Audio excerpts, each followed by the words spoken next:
My name is Kevin Bully. I'm with the research and advisory firm NIRAC. We are your host for this morning's session, and we're glad to welcome Dr. Ripi Singh from Inspiring Next. I can share with you that Ripi and I have been colleagues and acquaintances now for nearly a decade, and were introduced by an individual who thought that our shared interests in innovation and in new product development would be the basis of a strong relationship. And that is precisely the truth. Ripi and I have shared interests and have been collaborators now. And looking at the nature of innovation through NIRAC's eyes, we provide information that helps to drive innovation forward. And Ripi, as an individual who has distilled innovation into its best practices. Today, we'll have an opportunity to hear Ripi discuss the nature of the first of 4 individual segments, this particular segment addressing innovation purpose. And I'm very pleased to welcome Dr. Ripi Singh. Ripi.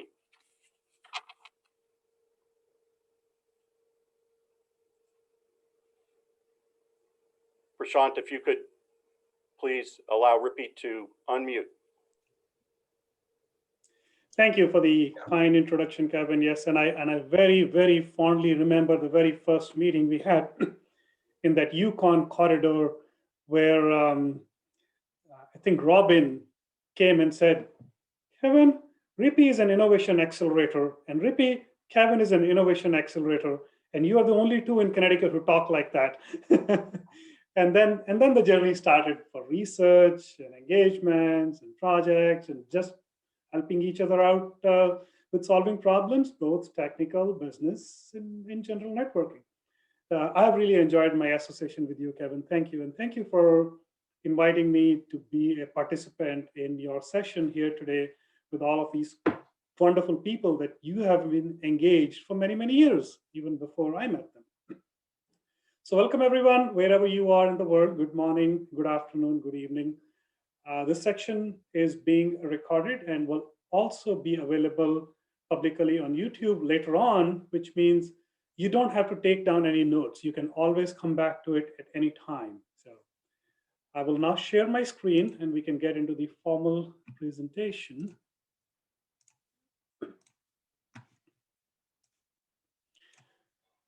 Like Kevin mentioned that I recently distilled all of my work into 4 books. And today we're going to talk about the very first one. The 4 books are around why of innovation, what of innovation, and then the volume 3 and volume 4 are around how of innovation, how to build the innovation mindset, how to build the processes and culture of innovation. You know, Simon Sinek says start with the why, and that became very popular. In most of our coaching consultations, we go down the path of why, what, how, who, when. You know, so with that framework, this entire series of books is written. Today, we're going to focus on why. And I will briefly introduce the what and the how pieces towards the end of it so that we are not left hanging as to, you know, am I missing something? No, there is more to come. We will run sessions very similar to today on these topics of what and how in February and in March and in April so that I can bring the entire story to you.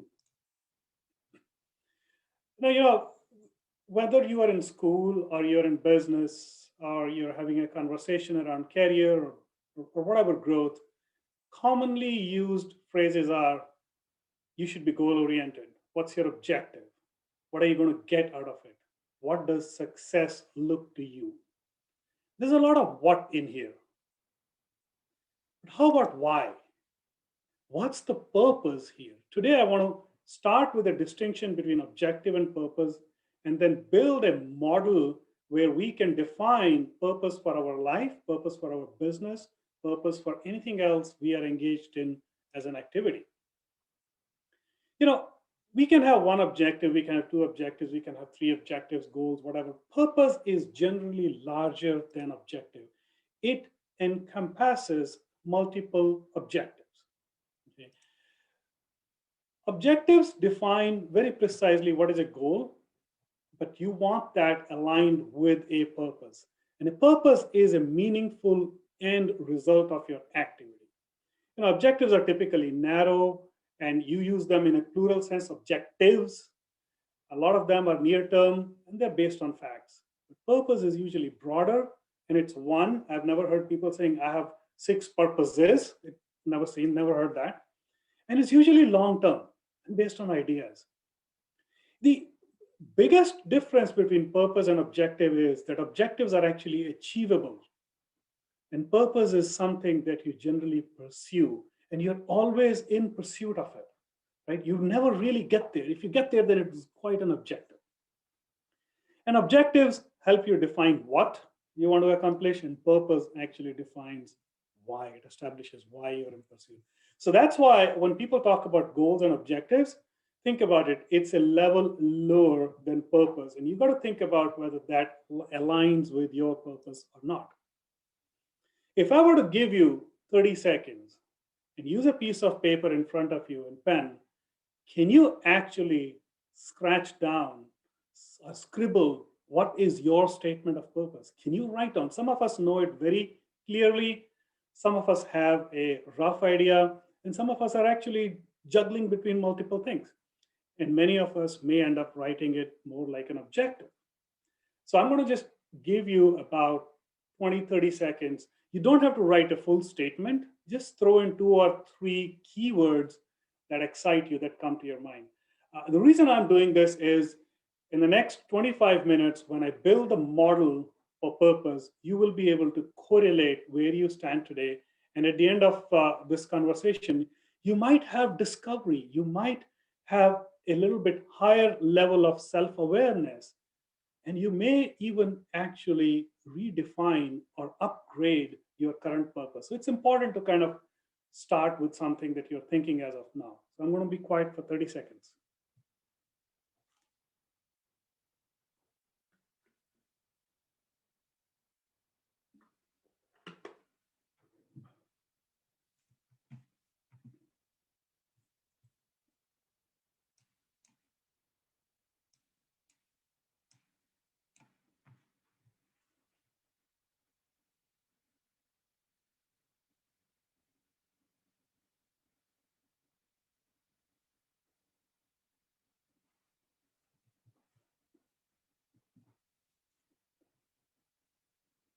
Okay, I hope you got a few keywords down in there, if not a statement.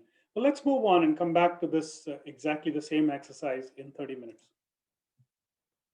Does the why make sense? When I went to engineering school about 30 years ago, right, during my BS, I learned how to follow through solution steps. I stayed in school, I got my master's. In master's, I learned how to solve a problem that has not been solved before. And then when I went through my PhD, I actually learned how to define a problem. I learned how to explore a new area. I learned how to really go deeper into something that no one has gone before and come up with some hypothesis and be able to defend it. So that was the kind of my educational training where my life and career began. Then I also had a chance to go to business school. And I went to MBA. They taught me how to make money. They taught me how to exploit, right? How to exploit resources at your disposal, how to exploit opportunities that you can see. And both were kind of one exploration and one exploitation are kind of 2 ends of a spectrum in my mind. But in real life, working as an industry leader and as an innovation coach, I learned how to blend exploration with exploitation. Actually, how to define a problem that is worth solving. Not just coming up with a solution or like a PhD, you define a problem, some problem, whether it made any sense or not, but how to define a problem worth solving, a meaningful problem. So why makes sense to me a lot, because that's where it should all begin. The entire motivation for this volume 1 of the book that I came up started when in 2019, during one of the ISO meetings on innovation management, my peer asked me, what do you do? And I said, I do purposeful innovation. And he said, oh, I do meaningful innovation. Let's exchange notes. And then we agreed that we need to go deeper and create a model for purposeful business. About a year of research brought me to the model that I'm going to discuss now. But it all started with, can we define a problem that is worth solving? So why makes a lot of sense. Many of us are unaware. I was unaware for the first 20 years of my career why I do everything I do. I guess I was in this standard mode. You got your degree, go take up a job, get your paycheck, support your family. That really was not the why. That was just a part of social family responsibility. And many of us, what do you do? Why do you go to work? Make money. What do you want to do? Why do you want to start a store? I want to make money. Make money is such a common phrase, right? As if your purpose is totally financial. There's nothing wrong in that. You want to make money, but does the purpose end at making money? Or should the purpose be something larger and making money just happens to be something that comes along the way?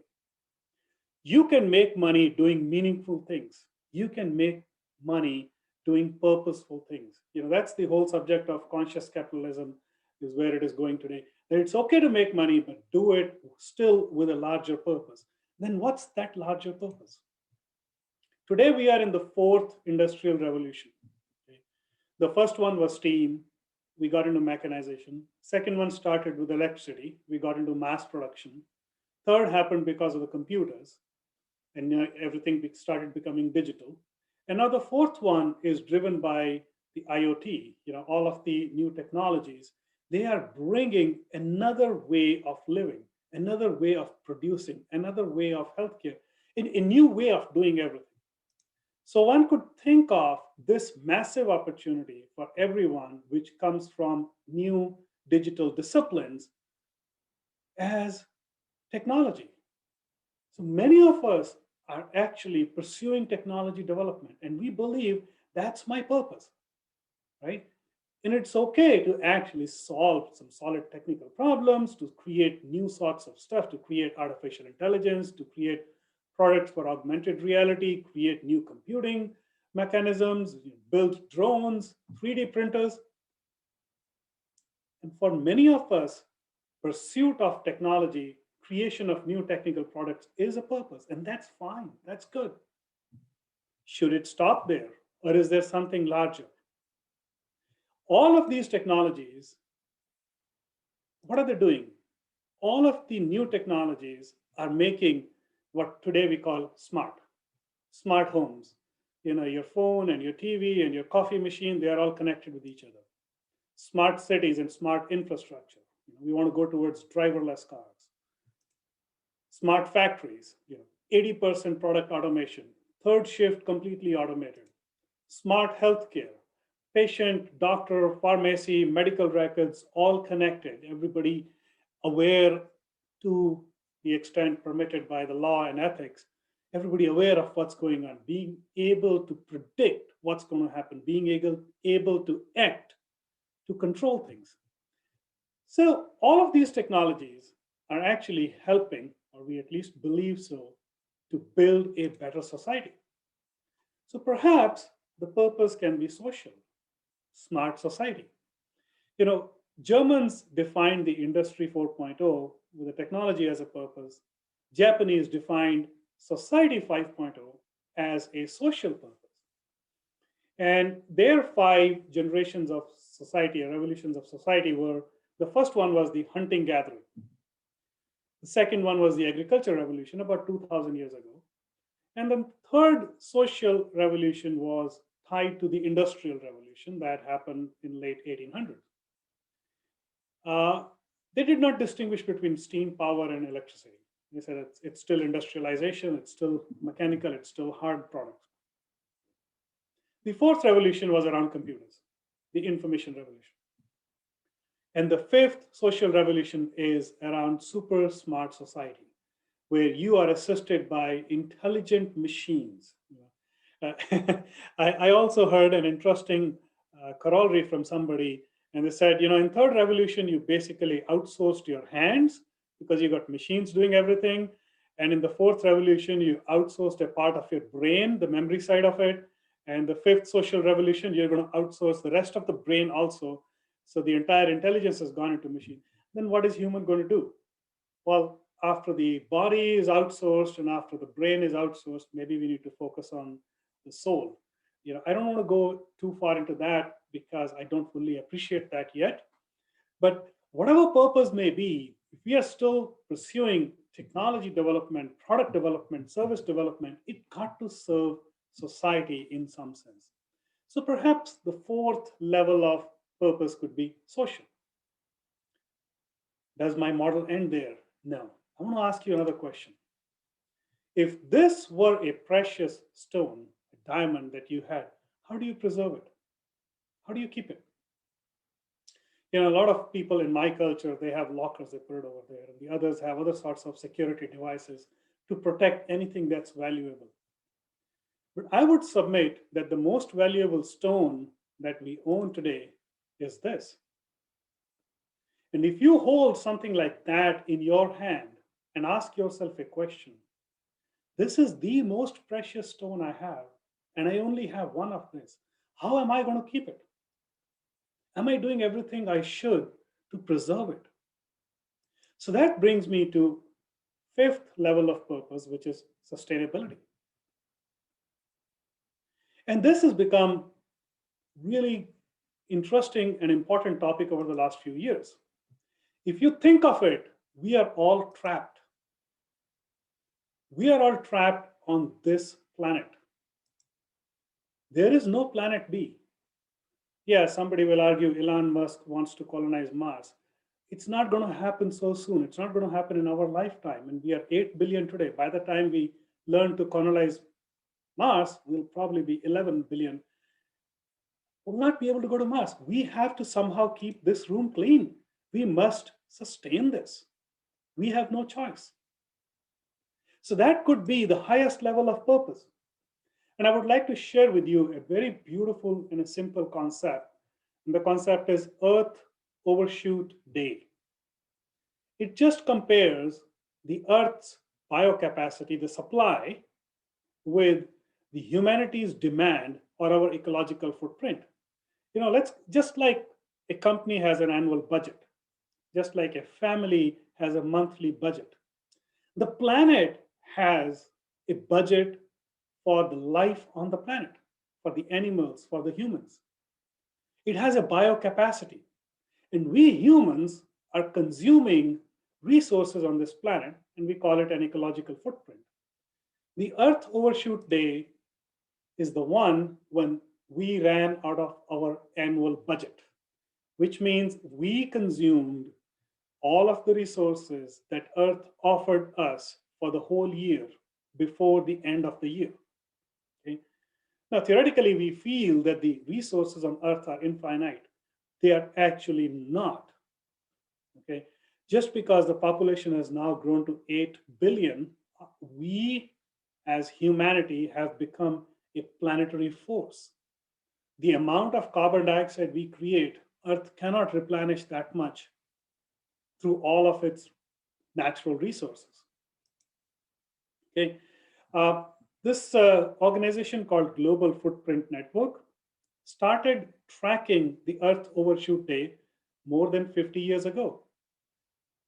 And that day, in 1970, for the first time, we on this planet used more resources than our fair share. And since then, the Earth Overshoot Day has been moving down continuously, practically. If you look at it, the curve, there were a couple of instances when it went in favor of Earth, and those actually aligned with economic recessions. Interesting correlation over here is that when the economy is doing good, we are actually consuming Earth. We are hurting the planet more. A very interesting thing happened last year, 2020. The Earth Overshoot Day moved by almost a month in a favorable direction. Actually, in the volume 1 book, I had predicted 1 month in March, and this data is now coming out saying it's a little more than 3 weeks, it's more than 3.5 weeks. And it all happened because of COVID. When COVID locked us down, our consumption, our generation of carbon dioxide actually reduced. The planet started breathing again in some sense. And this is market difference. On similar lines, this company, this organization also publishes Earth Overshoot Day by country. And when we look at it, United States actually falls on March 14th. It's kind of a little depressing to see that within 2.5 months in our country here, we use up our annual budget. So we have work to do to move this all the way from March 14th back to December 31st. There are multiple ways this can be done. So this organization called Move the Date has given how we should go towards renewables versus fossil fuels. We know that. Empowering women and girls and controlling population is another way to do it. Food choices make a big difference. Local vegetable-based diets as compared to industrial animal-based diets, they can help move the date. I mean, this data is from this organization that I already mentioned, Global Footprint Network. They've given us ways to do this. So perhaps we could choose and make some conscious decisions with our way of life, with our business, to move the date in the right direction. And look at Elon Musk as a business. Sustainability-driven technologies, whether it's Tesla, Solar City, or reusable rockets. I mean, he is obsessed with doing the things which he believes are right for the planet and also making enormous amount of economic wealth along the process. Let me touch upon just a little bit about United Nations Sustainable Development Goals. These came out in 2015. They list 17 goals looking at the entire humanity, looking at the entire ecosystem of the planet, air, water, life in air, life in water, consumerism, female equality, gender, everything in their climate action. These are lofty goals. Will we ever achieve zero poverty, zero hunger? Well, it can be a purpose. You can be in pursuit of that purpose. United Nations also provides us further division of these 17 items into 300 sub-items. And I can tell you, for most of my clients that I work with, when we go through that list of 300 items, we usually find 8, 10, 15 that we are directly impacting. And we also find 5, 6, 10, which we are directly adversely impacting. So when we start asking those questions, we begin to change our behavior. We begin to change what materials we use, how we process, how we handle, how we reduce waste. It's just amazingly eye-opening to look through that list of sustainable development goals. And it's so liberating to correlate what we do in life and business to one of those and realizing that we are having favorable or unfavorable impact in everything we do, whether we know it or not. Wall Street drives a lot of company behavior, right? Short-term growth, financial objectives, this, that, and a significant amount of sustainability has been hurt simply because companies under pressure from Wall Street. But even that mindset is now changing. Larry Fink said to prosper over time, every company must not only deliver financial performance, but also show how it makes a positive contribution to society. Profits and purpose are linked. And Colin Meyer also beautifully says, the purpose of the company is not just to produce profits, it is to produce solutions to problems of people and planet, and in the process produce profits. It's both are important, but flip it. See what should be the objective and what should be the constraint. The guys who are managing our retirement funds 401ks are now saying, if we have $1 trillion to invest, and some of the people who are entering the career today will be taking their retirement funds out in the next century. So the investments need to make sense. Those investments are too big to let the planet fail. So I'm very heartened to see that even at Wall Street, certain sentiment is coming up. So coming back to summarizing the hierarchy of innovation purpose, we could be unaware, or we're here to just make money, whichever way we can do, legally, ethically, hopefully. Or maybe I just want to pursue technology. Or I want to make sure that the technology actually helps society. Or I even want to make sure that I'm not hurting the planet. Right? The question is, should sustainability be one of the objectives? Should sustainability be a purpose? If not, should it at least be a constraint in everything we do? It's not my purpose. It's not my objective to save the planet. I can't do it. Okay, I take it. But whatever you do, make sure you don't hurt it. At least treat it as a constraint. At least treat it as a discipline that you learn and apply. Because even if your purpose is financial or technology, like we say, you want to make money, but you can't, you should not be making money by hurting people, right? So anything above that, you choose your purpose level, but anything above that ought to be a constraint that you do not violate. So be aware of that. Choose a good purpose. So if I were to summarize various items we touched upon so far, financial purpose could be, I want to scale my business, I want to expand globally, I want to buy other businesses. Your financial business is around those activities. And Industry 4.0 is around technologies related to drones and AI and 3D printing. And social could be smart living, smart mobility, smart education, or whatever else you think you can make smart that I don't know of. Or you could be looking at some of the UN Sustainable Development Goals. So if I put this map in front of you, can I inspire you to pick 3-4 keywords out of this that can help you perhaps revise or redefine your statement of purpose? You wrote one at the start of this conversation 30 minutes ago. Now we have this little bit of a chart in front of us and a model that takes us from financial to sustainable piece.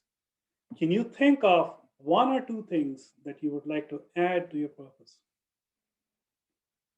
I'll leave this on for 30 seconds.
Very good. I hope it gave you an opportunity for introspection and also prospection in terms of where you might want to go, where you might want to expand your influence, your horizon, your study. I would like for you to take these keywords after the seminar, over the weekends, early in the morning, whenever is Your time when you talk to your heart and soul. Come back to this and see if you can define a statement. And after you have written this, here is how you test, here is how you validate. It will not be perfect the first time. In fact, it may never be perfect. It may not even be accurate the first time. And here are a few questions you can ask once you write it down.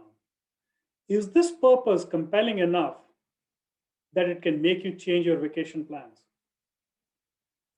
Is there anything similar that you've enjoyed doing during your middle school or college time frame, long, long ago, when you were not crowded by all the social requirements and salaries and all that stuff, and you had the freedom to play and learn?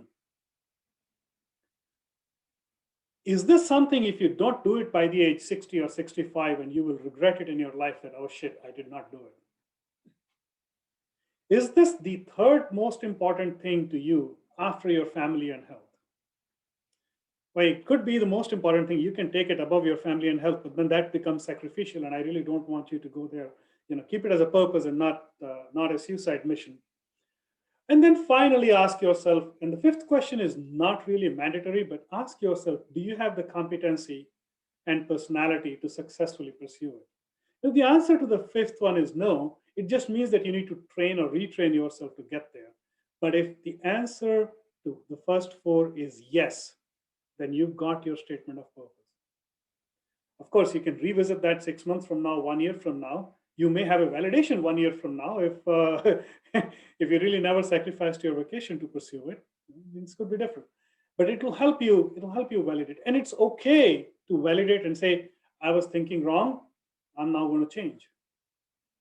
Many of my clients, their business purpose changed during COVID.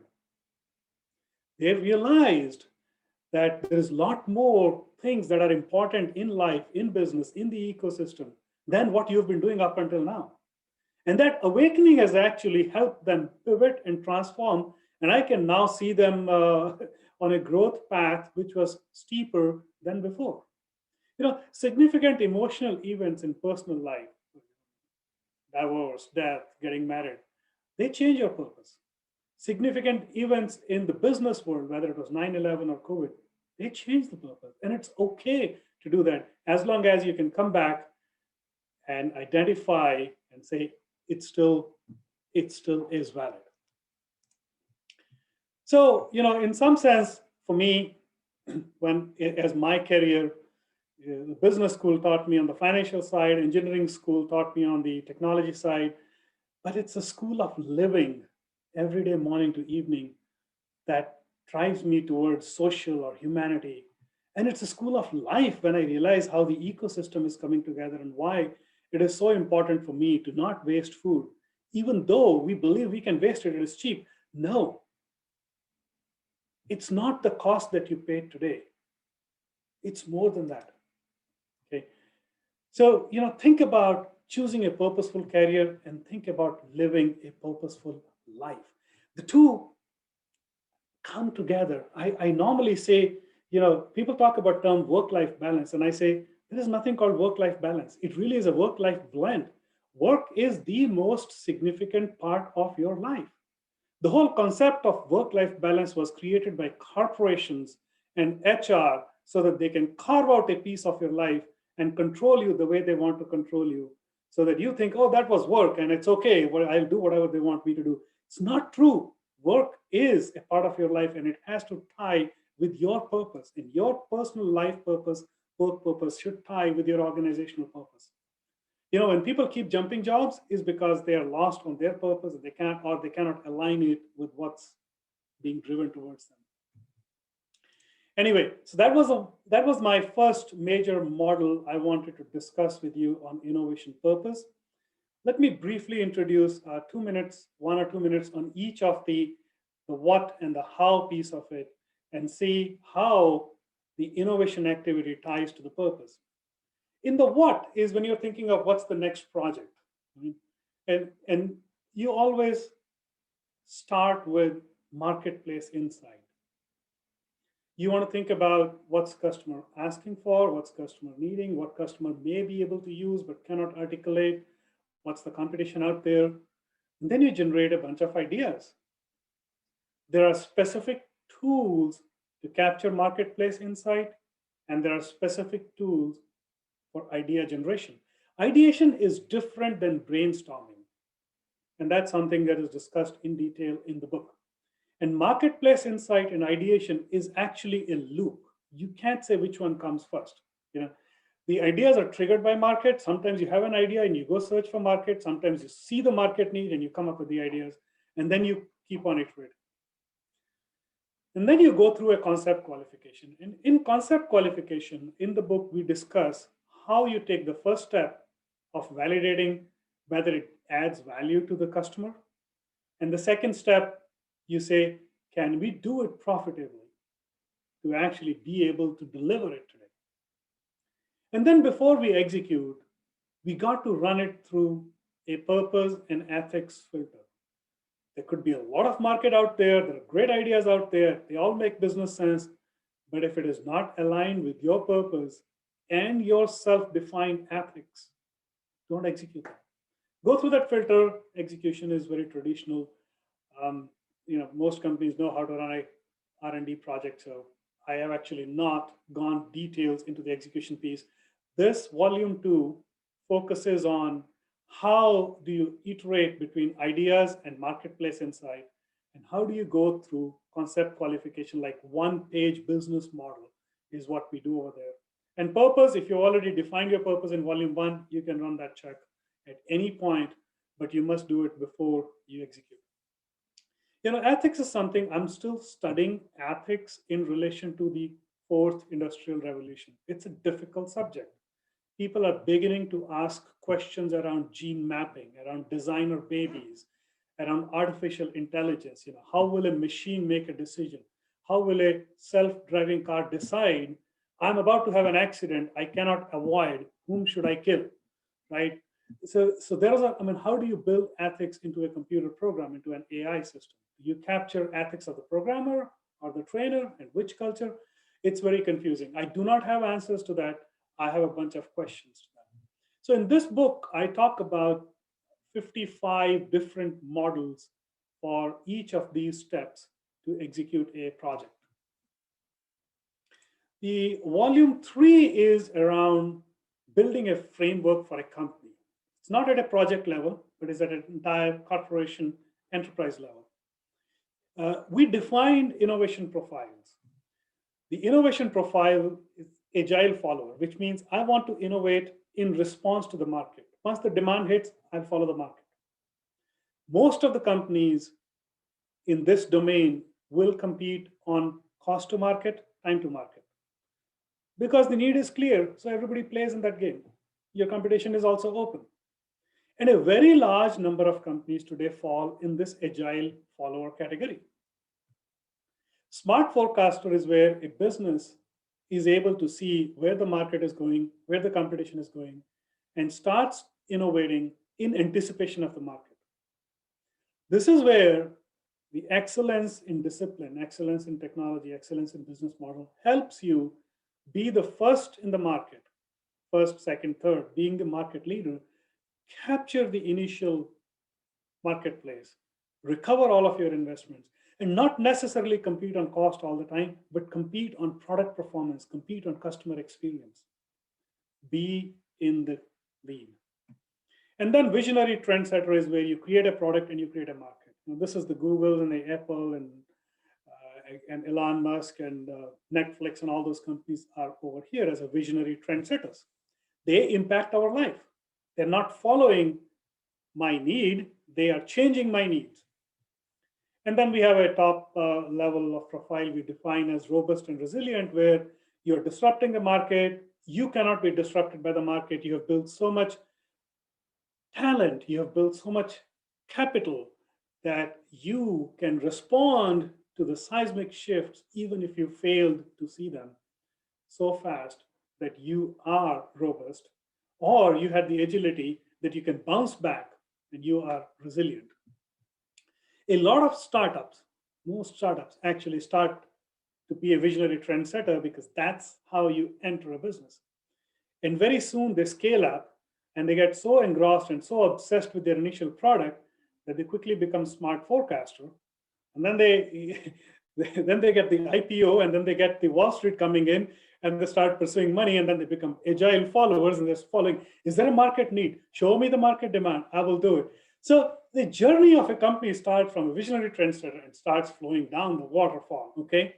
And if they don't wake up, they never go back, and they actually can go down. Kodak's gone down, BlackBerry has gone down. BlackBerry is a classic example of visionary trendsetter to smart forecaster to follower to gone out. I mean, it just rolled down so very fast, right? We can all look at ourselves and we can say, me or my company, we are here. And this is where I want to be. I'm a smart forecaster, I want to be a trendsetter. Not everybody wants to be here.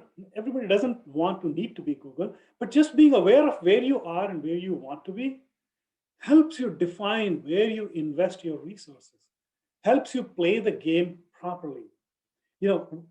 I work with clients and they'll say, I'm a smart forecaster. You go a little deeper, you realize, oh, they were agile followers. Some of them are even in the company are even confused. So it's an amazing model. There's a whole questionnaire that goes into this. There are about 100 tools that we talk about that allow you to build this profile. And they're very specific to individual profiles. So even if you pick a project, we were talking about this marketplace insight. So think about, if I want to capture market insight for an agile follower, I wait for an RFP. If I'm a smart forecaster, I'm anticipating RFP by looking at 3 of their past works or what they published and stuff. And if I'm a visionary trendsetter, I'm actually going to the customer and saying, hey, this is what you need. The way you look at competition, the way you look at your customer is different for each profile. And it requires a different tool set. And all of this requires a different mindset. It's very easy for a company to slip from being a visionary to a follower. And it takes a lot of effort to climb the staircase back up. And to make that climb up, you have to work on mindset, on human mindset, on the employee mindset. And that's what the volume 4 is about.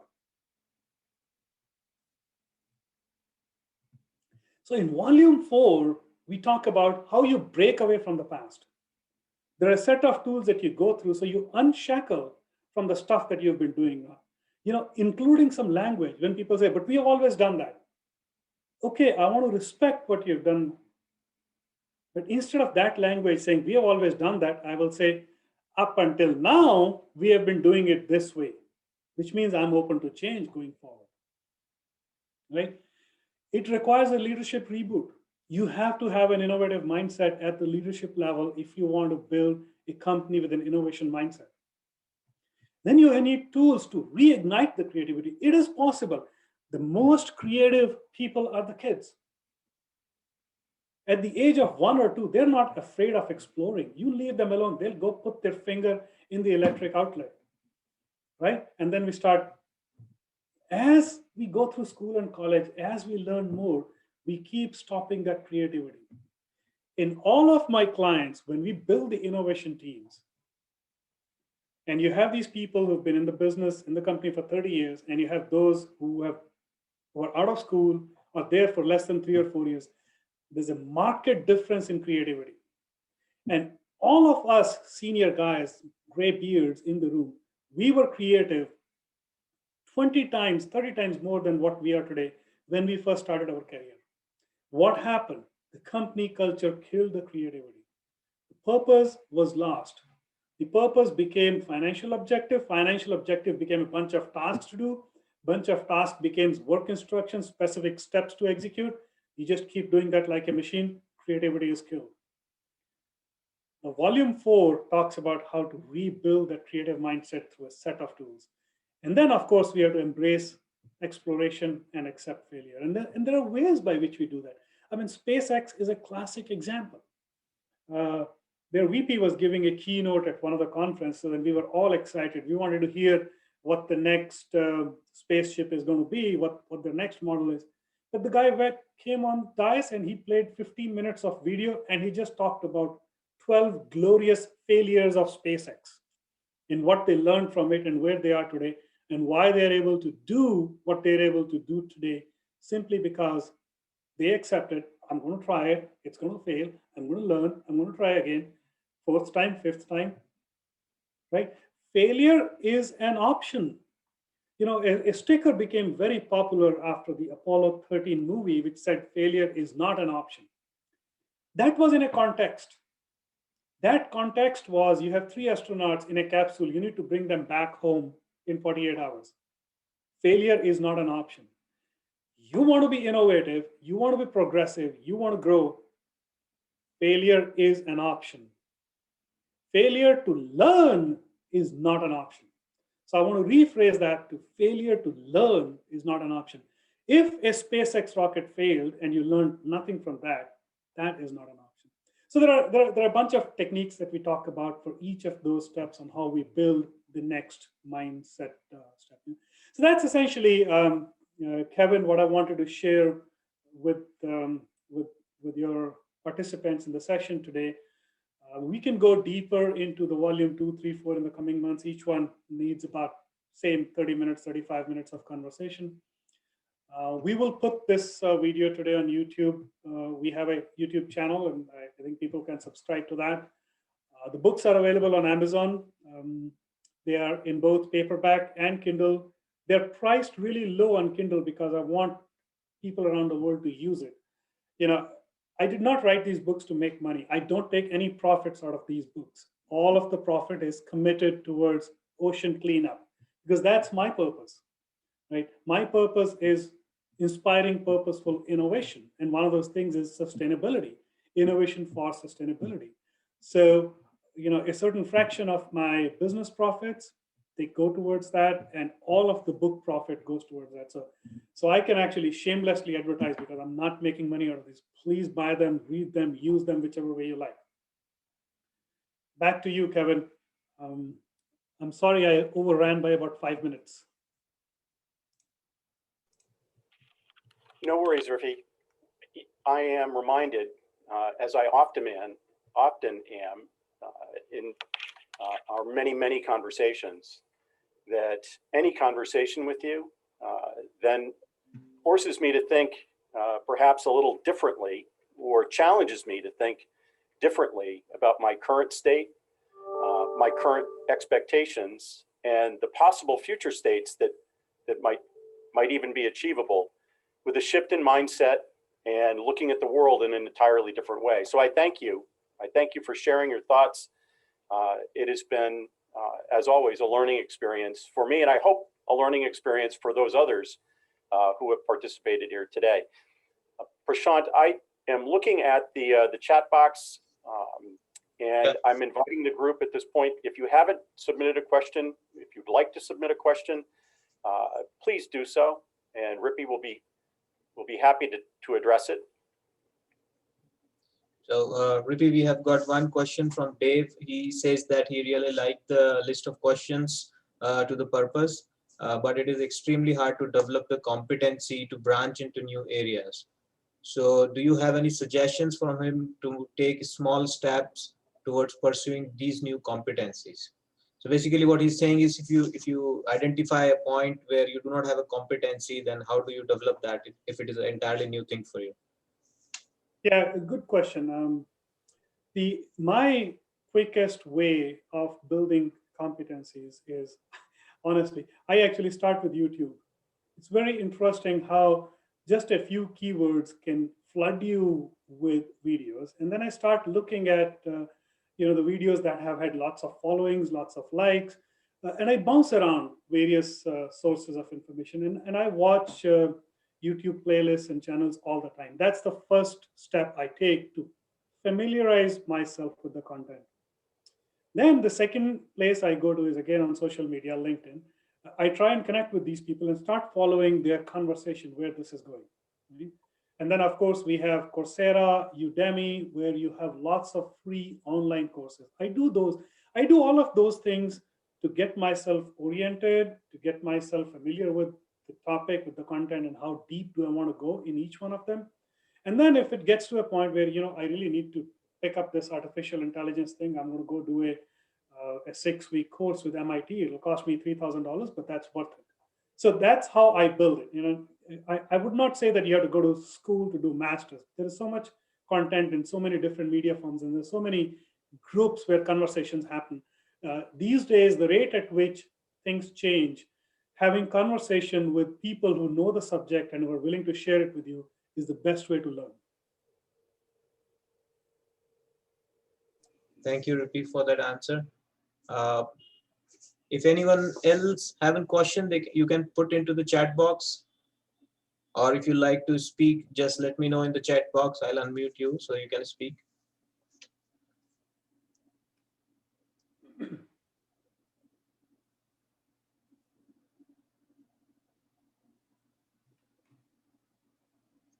There is one name that I recognize in the list of participants today.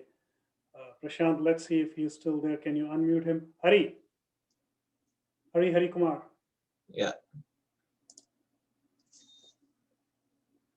Hey, Ripi. Thanks a lot. I really enjoyed the conversation. Let me see if I can turn on my video too. It'll be so good to see you. Hi, Hari. Yeah. Hi. It was really good, and I think you have a good set of people attending as well. So, you made pretty complex concept fairly simple and doable. So I really appreciate it.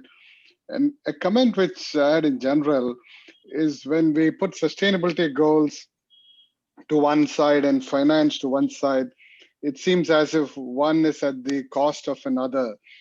And truly a well-sustainable project would also be, green in economy is also green in color as the dollar.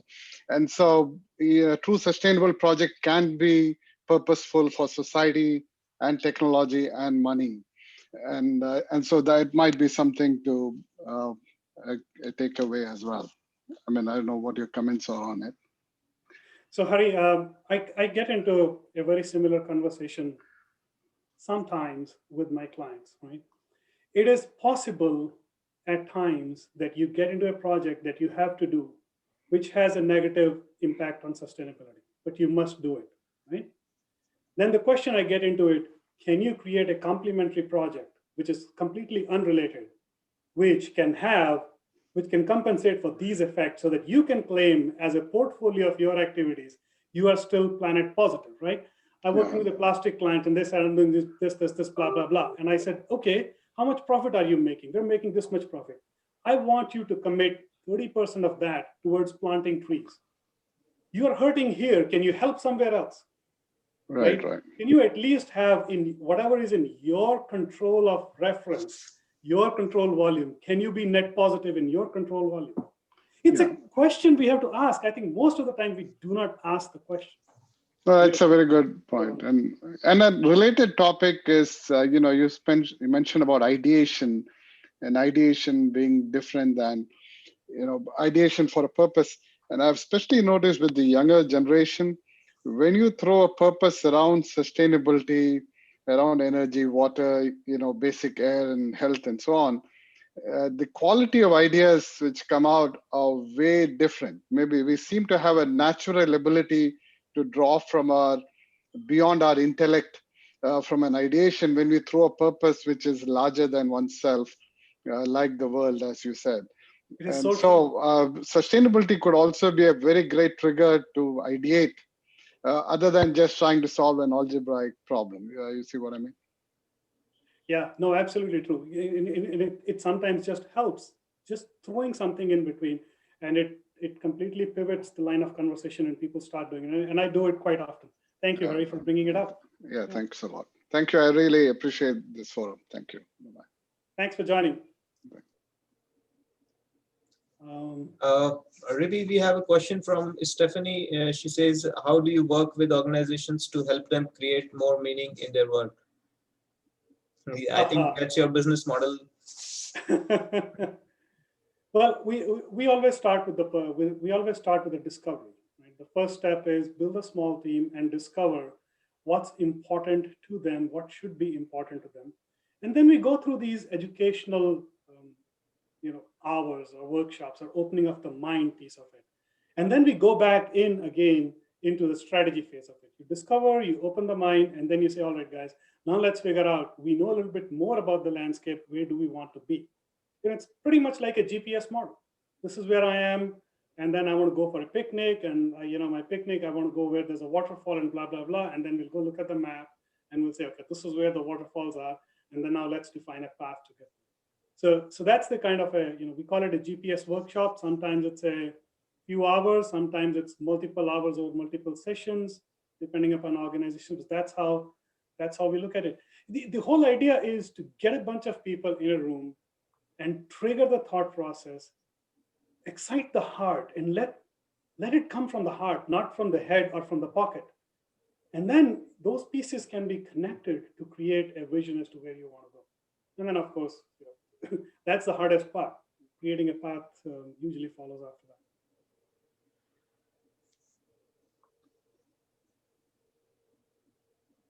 Thank you from Stephanie. Thank you. Good questions. I like the engagement, and it tells me that people were listening. Thank you.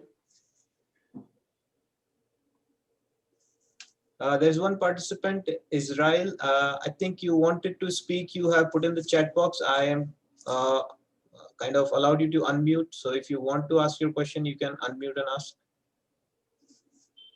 Israel Moreno. Hello, you can hear me? Yeah. Yes. Okay, thank you. Now, in the beginning, I wanted to respond a question from Ripi. He was asking who was on the line and where we were calling from. So Okay. just wanted to say my name is Ripi Moreno. We're calling from Wisconsin, United States. And I want to say thank you very much, Ripi. It was a very insightful presentation. It has a lot of material that make us go into introspective that maybe we didn't try for many years. At least speaking for myself, I haven't tried for many years and got stuck on some of the common objectives that you mentioned, making money, have a job, and things like that. So I think it will help me a lot. I appreciate it. Really, really good meeting. Thank you. Thank you. Thank you for the feedback.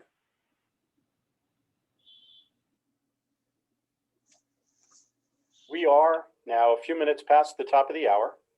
We had allotted an hour's time for this presentation and discussion. I want to again thank everyone who's attended and participated today. Ripi, I want to thank you as well. It's been informative and insightful and inspiring, as you always are. For everyone who's in attendance, I'll remind us all that there are sessions in our future, sessions looking forward. The next one is on the innovation value chain, and it'll be an opportunity to take an hour to dive a little bit deeper into the subject matter that Ripi's prepared. And again, I look forward to those discussions and conversation. Thank you, one and all. Thank you, Kevin, for hosting. Thank you, Prashant, for moderating that piece. Thank you, everybody, for time this morning. Bye. Have a good week.